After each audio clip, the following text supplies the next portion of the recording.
Okay. Well, we finished up on this slide. Now we're moving into the ninth and final section of this lecture series on world religions, secular humanism. So as we've been talking about, since the Enlightenment, there have been this continuing split and wider split between a Christian or biblical worldview versus a secular worldview, viewing the world, is it only material, a monistic materialist perspective, or is there a spiritual and physical dimension like we would propose in a biblical or Christian worldview? So you get these two perspectives. In a secular box perspective, the box simply is reason and self, and it's the autonomous self. Everything starts from the human being, and there's nothing outside of the material world or a naturalistic understanding of the world. Where for Christianity, you have God at the center. He has revealed things to us, and this spiritual box is bigger than just the material world. And we would say there is a spiritual dimension to the world and to humans, and a physical dimension. So we call this an open worldview, as opposed to a closed worldview over here, where it's just limited to the physical world. And for us, it's not the autonomous self, it's the sovereign ruler, God, Christ, that give us our ultimate guidance. Ultimate guidance over here is self, but when we say that, yes, as far as it goes, but as people always gather in communities or nations, and they have leaders, and the leaders become the ones that make the decisions. And so we got to keep that in mind. So this has given rise to what is called the excluded middle. And I borrow this from my mentor in my PhD program, Paul Hebert, and he was using this a little differently than I do, but it carries the same basic idea. You have God and religion, and then you got self and science here, and so up here, you talk about faith, miracles, otherworldly problems, sacred, God-centered. Well, in secular humanism, this is the not real. They say, well, if you can have those if you want, but that's not really real because it's not physical. And so what they would say down here, sight and experience, natural order, this worldly problems, secular self-centered here. And this is the real world, they would say. So this world up here is not real. And what that does, it gives rise to a separating Christian worldview from being an important dimension of of humanity and culture and society. And so, so when you view the world this way, you say, well, if this is not real, then it has no impact or shouldn't have an impact on us down here in the real world. And that's what's happening by pairing off Christianity, and as secularism grows, religion gets more marginalized in their thinking for sure, and certainly popularly so. So in between these, God and religion, self and science, it's being a bigger gap is occurring here. But what we want to do is not have this dichotomy and not have the excluded middle, to realize that, yeah, this can impact this, as the world is not just material. But unfortunately, this is part of what's happening in the division of sacred and secular. So how did this two-tiered worldview emerge? I can go back as far as Platonic dualism. In order to explain reality, one must appeal to two radically different sorts of substances. In this case, material, visible, and immaterial substance. And Plato would say that both exist. Today in secular humanism, they say, well, the immaterial that you're talking about doesn't exist. Uh, Enlightenment thinking, humanity is put center. So rationalism, human reason as the answer to human problems. And then science based on materialistic naturalism. Naturalism being physical world is all that exists, no immaterial world. So when you presupposition going into science is only the material world exists, that's a limiting. But as Christians, we believe the material world exists and an immaterial world, but we can do science just as well as those who don't believe in the spiritual realm, because we're observing the same events and material aspects of the world, and there's no reason why Christians can't do the same thing. And they did, as they founded the scientific method. Christians that were scientists were practicing it all the time and still do today. So in this process, though, religion was relegated to a person's feelings, subconscious experience. Needs, desires are neuroses.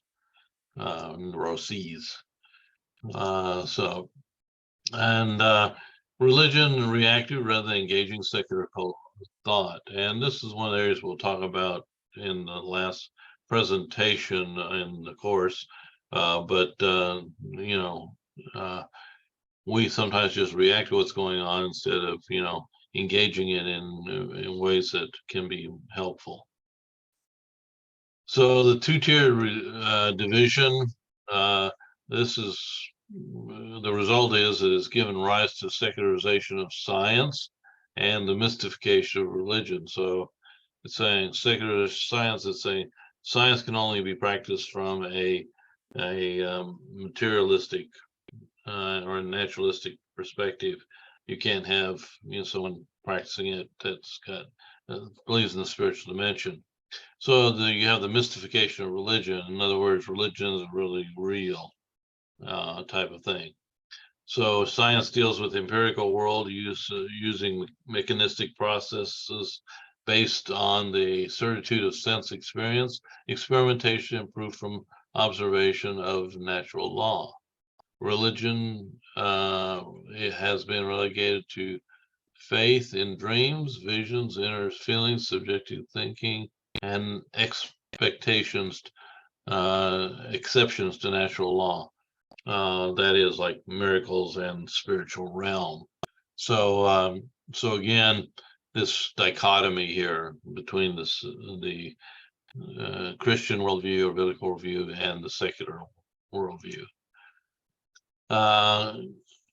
We wanted to solve this excluded middle. We don't want this dichotomy. We think the world is better when we realize there's both a spiritual and physical dimension.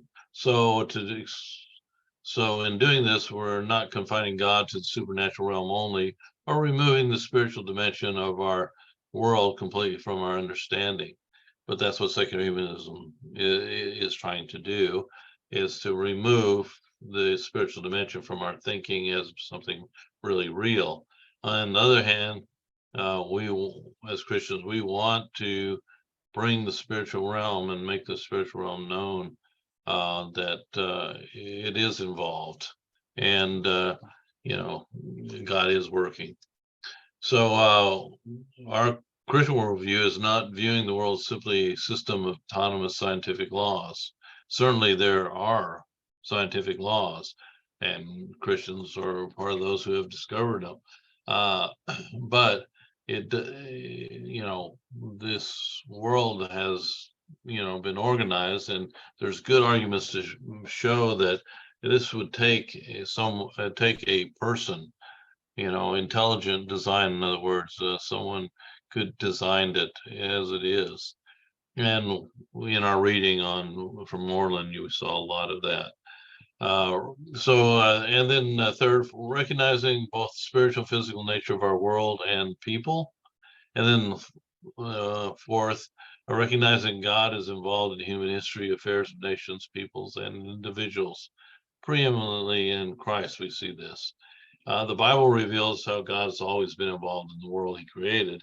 But this is, you know, when people want to mystify the spiritual realm and take out there is no spiritual nature, that doesn't matter to them. They say, yeah, that's all made up anyway. And so when we talk about the spiritual and physical nature of the world, you know, a lot of people view science as something that can only be practiced within a closed world view. And but even though we may believe in an open world view and that there is a spiritual realm, we can still interpret the physical realm and realize that, hey, you know, we can observe it, make hypotheses, test it, you know, and so forth just as well. But on the other hand, we want to integrate a holistic view of the reality. And in fact, it may be that open world view may open us up to understanding more things of our material world that we might not have understood before. All right, so secular humanism basically is trying to remove the spiritual aspect out of consideration, and so you have this emphasis on the self as opposed to God. God's no longer important, not real, and so you know he's pushed out of the picture. Is the direction they're heading. We would agree with Paul in his teaching that there's body, soul, and spirit. Both humanity is both spiritual and a physical nature, and we can, you know, say, well, there is things God has revealed to us that we might not know by reason necessarily. But there's also reason, which God made us reasoning beings, expect us to use reason to come to faith in him and to live in this world, but not at the expense of recognizing God's involvement. And so you want to have this overlap here and you know, say that like a body, soul, spirit is that there's a body. Soul is often used of the breath that animates the body in the Bible, but there is the spiritual dimension. People created an image of God that is there as well. And so we want to have a worldview that integrates those. Secularism, it comes from the secular word from Latin seculum, meaning generation or age, signifying belonging to this age or to the world, rather than to a transcendent religious direction. Our secularism is a worldview that finds little, if any, place for supernatural, sacred, or transcendent. So I kind of give you two definitions there. This secularism represents a philosophic viewpoint that has genesis with the Renaissance and developed more fully during the Enlightenment. I think that's a true statement. The ideological and socio-cultural influence of secularism. So you got these sectors of society that we've noted before, from knowledge sector, science and reason, wealth accumulation, popular media. You have secular humanism and philosophy having a high impact on this sector. And then evolutionary materialism. This is what undergirds our science today, as is often practiced. If you're majoring in science at a public university, and you know, a lot of evolutionary theory is still involved, and realizing the world is strictly material, and don't want to mix any kind of supernatural aspects of the world in it. Wealth accumulation has to do with modernization and the use of that wealth that accumulates. Then you get the popular media that kind of undergirds a lot of this and popularizes it to people, which out of this, you got the Christian perspective. It continues to work within all these sectors. I encourage students when they get degrees, if they can get a job in a public university, that we need Christians speaking out about the Christian perspective in those areas out there. But it has given rise to this split between the secular worldview and the Christian worldview. And then, what do we do to bridge the gap? Because this gap is still there and will probably get bigger, but doesn't necessarily have to continue that way. And maybe times in history, people realize that this doesn't lead anywhere useful, where Christian worldview or biblical worldview does. All right, so just a brief little history on secularism as a term. This was coined by the British writer George Jacob Holyoake in 1851 when he wrote Origins and Nature of Secularism. And, Holyoake viewed secularism as a social order separate from religion, as as he says it, a light and guidance in secular truth. But this did not mean there is no light or guidance elsewhere. So for him, he saw secularism as a presupposition. We leave out the spiritual, and there is light that guides us towards truth in the physical realm. But he didn't leave out the fact that, hey, maybe you do have other ways of getting guidance. Barry Kossman, in his article, Institute for the Study of Secularism in Society and Culture, he points to two types of secularism, hard and soft. The hard secularist considers religious propositions to be epistemologically illegitimate, warranted by neither reason nor experience. So he said hard secularism will say, we're not even going to consider the possibility of something beyond reason or supernatural aspect. The view of soft secularism is that the attainment of absolute truth was impossible. Therefore, skepticism, tolerance should be the principal and overriding value in the discussion of science and religion. So he divides secularism into hard and soft types. We made mention of Max Weber and his steel cage earlier, a sociologist. He perceived secularization occurring because of a consequence of modernity's rationalization, because rationality no longer gave space for religion, thus creating what he called a disenchantment of the world. In other words, with the Enlightenment and pushing religion out of the picture is a disenchantment of the world. This division of the sacred and secular. Secularism is the process by which sectors of society and culture are removed from domination of religious institutions and symbols.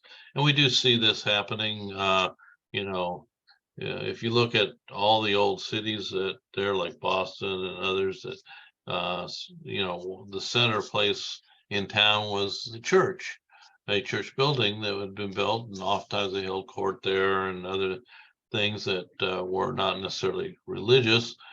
But these had significant influence on society back then. They have less significance today and less influence society overall today. But even the religious symbols have become having less meaning, and in our society as well.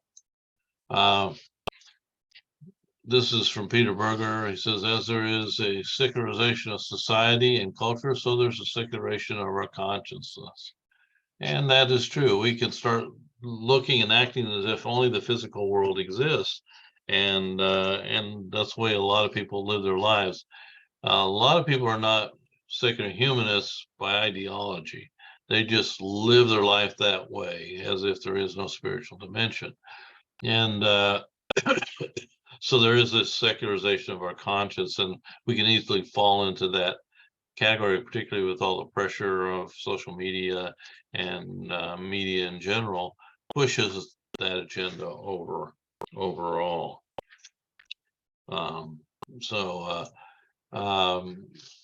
Ives Lambert, in his article, notes some things about secularism. There's social secularism, which he's saying less influence in our society.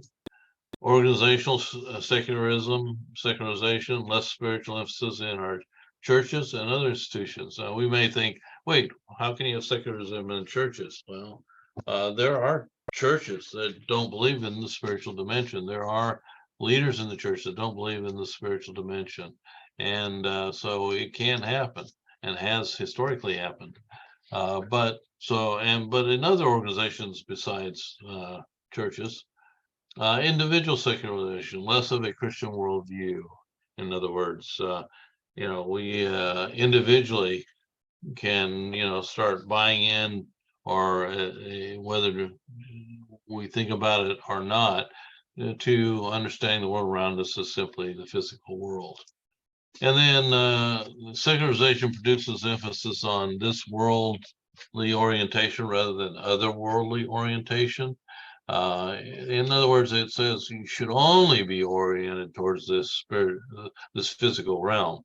That's what secularization is trying to push us into, this box, this closed worldview box. And it emphasizes individual choice and less religious involvement. And by the individual choice, they're meaning you can't have religious rules or guidance, but all societies have rules and guidance of some sort. Total human freedom turns into chaos and anarchy, which doesn't help anybody really in the long run. All right, so I like this definition Os Guinness gives of secularism. He's from Britain, but a phenomenal writer and speaker, but has written a lot and talked a lot about secularization. He says it's the process through which the decisive influence of religious ideas and institutions have been neutralized in successive sectors of society and culture, making religious ideas less meaningful and religious institutions more marginal.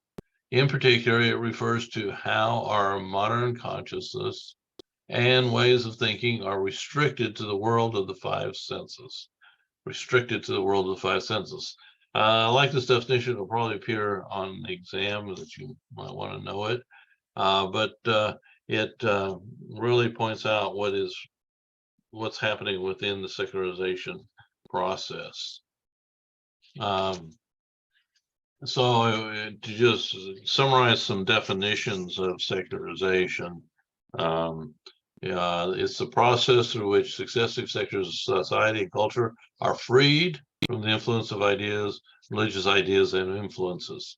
So secularism, by its definition and it's by its philosophical perspective, says we just throw out any kind of religious influence and ideas.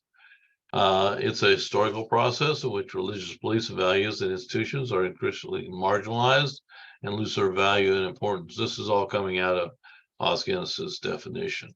And then it's a secularization process associated with modernization, which we've seen with Kurtz, we've seen in the Humanist Manifesto, where science, technology, and human achievement and reason are emphasized and sought to provide the ultimate answers.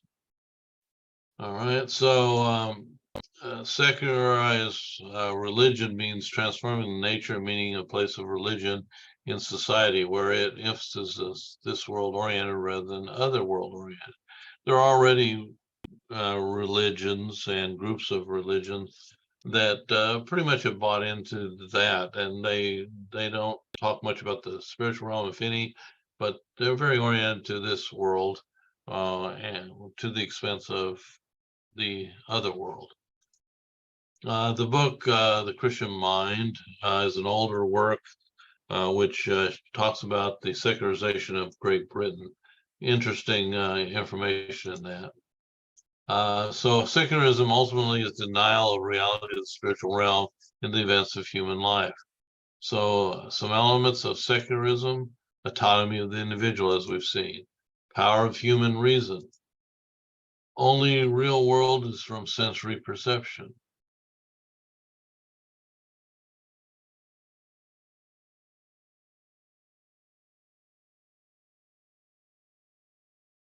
Okay, sorry, pause there. Um, this autonomy of the individual um, it comes comes in here, and then power of human reason, and only real world is from sensory experience. So secularism is pushing everything towards that direction, and reduces reality of this world to simple materialistic explanations, modern scientism, as it's called. And then the universe ends up being this closed system, nothing outside the physical realm. And we've seen that dichotomy further on as we've gone through this. And so as we're getting towards the end here, if we look at some of the ramifications of secularism here, with evolutionary theory, it provides the grounds for an epistemological shift from creator creation, design, and purpose to understanding the universe as a product of chance and random relations that trigger chains of cause and effect. And I think that is true.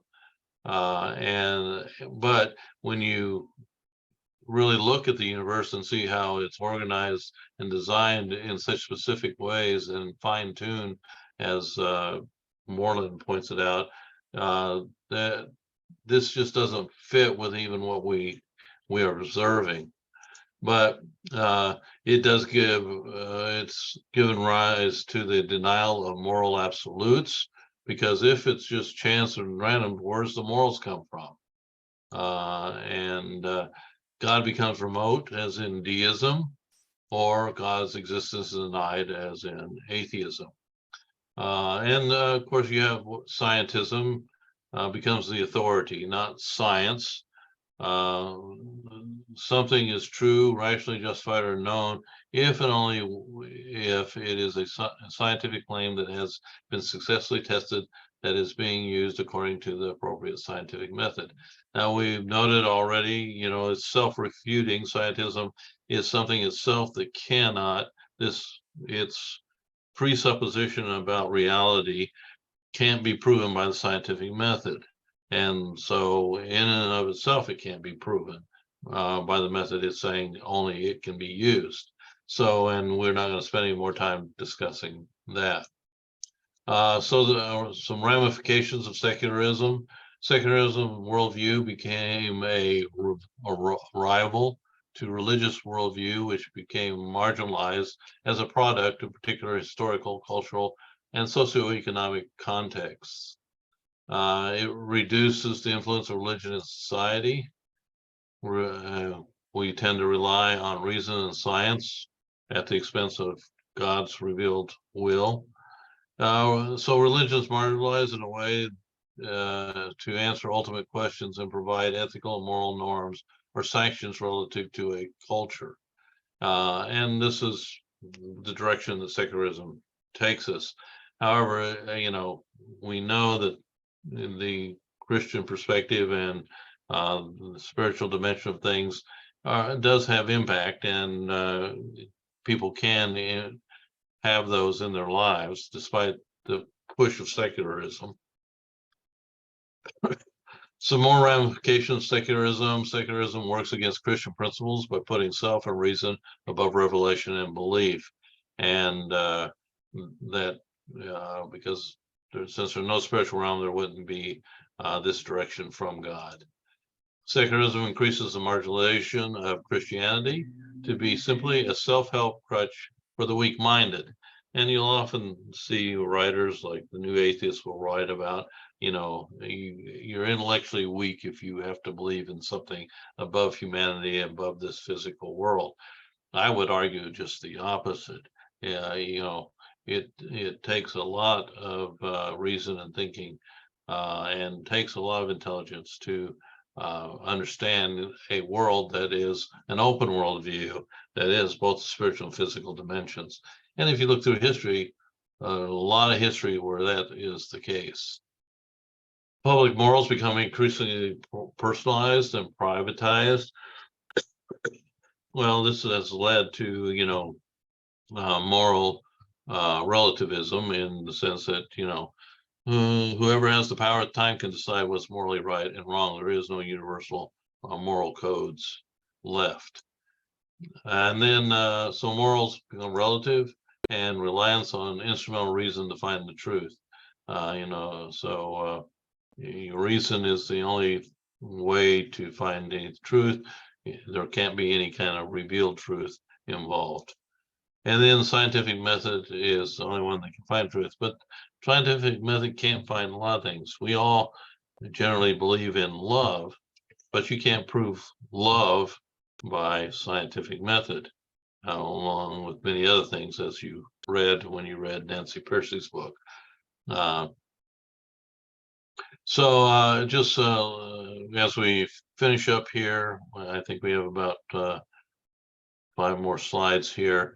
1990, 10% of U.S. population was considered non-religious, according to polls.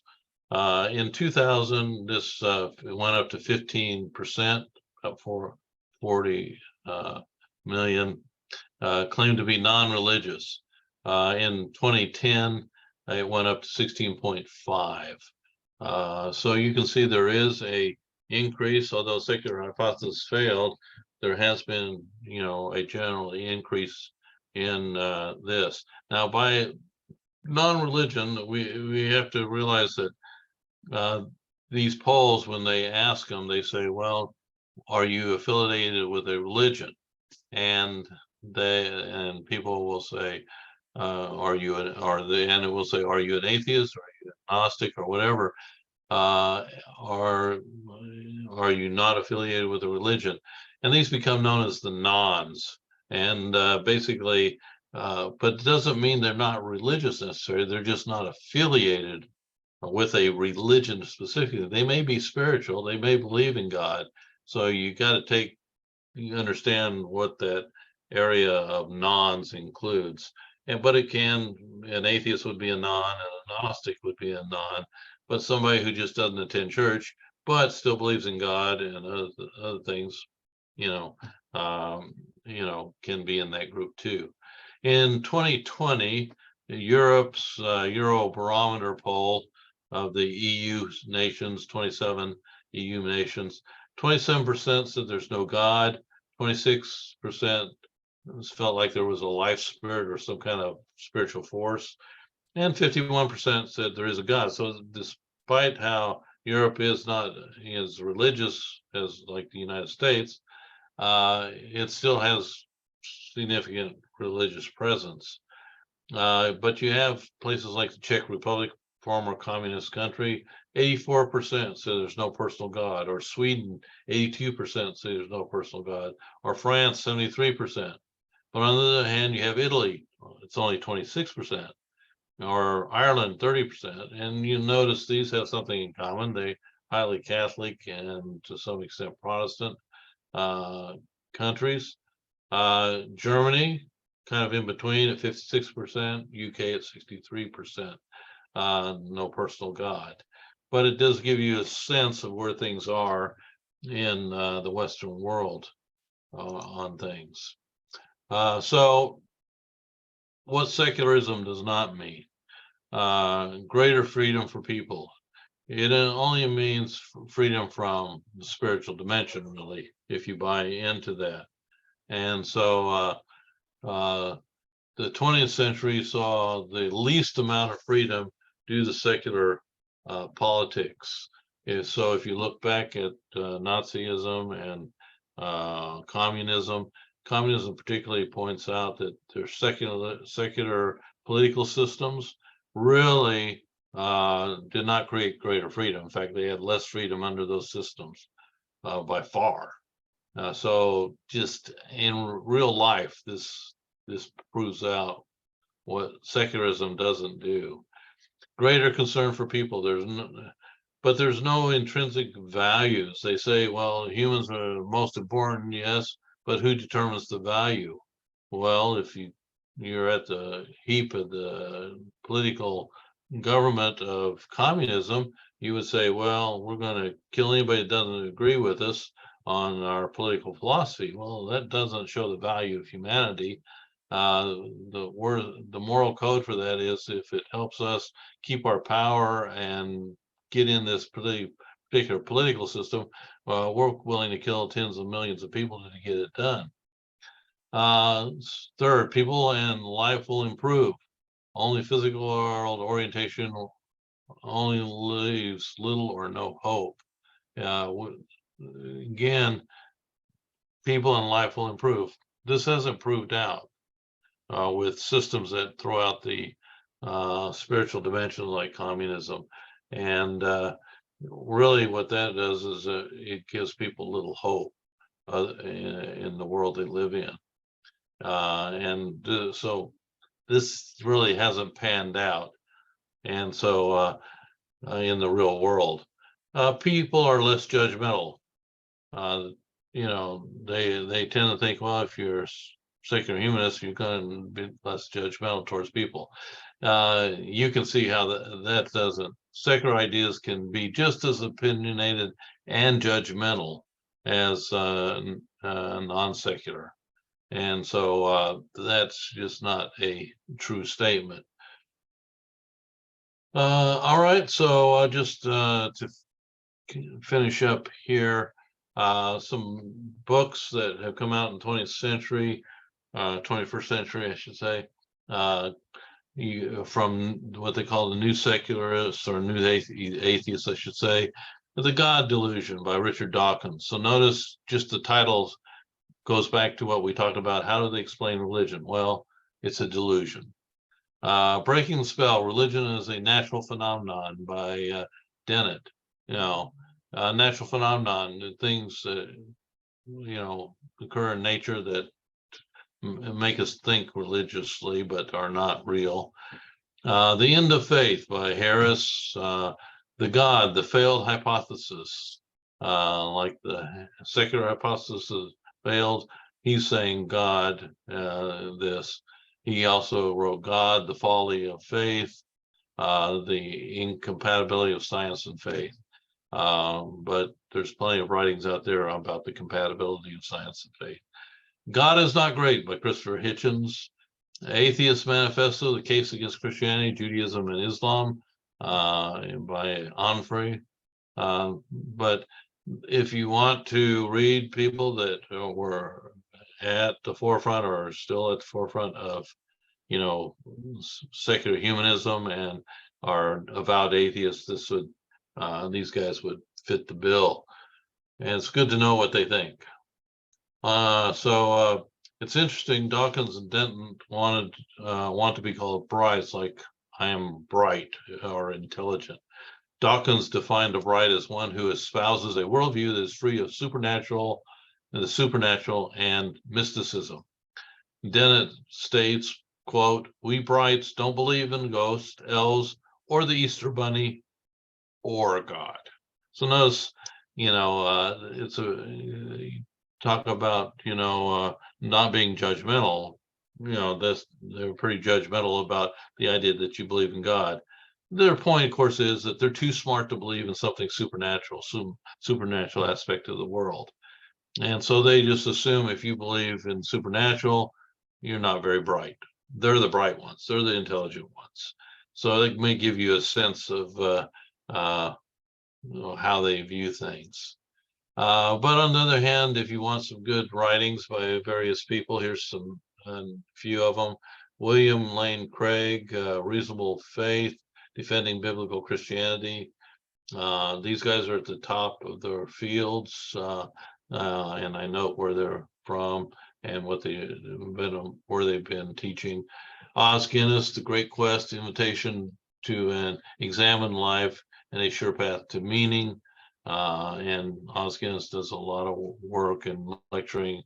He's lectured in all the main universities in the world, and He's been, from Oxford himself, but has spoken at places like Harvard and Cambridge and so forth. Gary Habermas, great philosopher, Christian philosopher. Evidence for the historical Jesus is Jesus of history, the Christ of faith. And so we have him.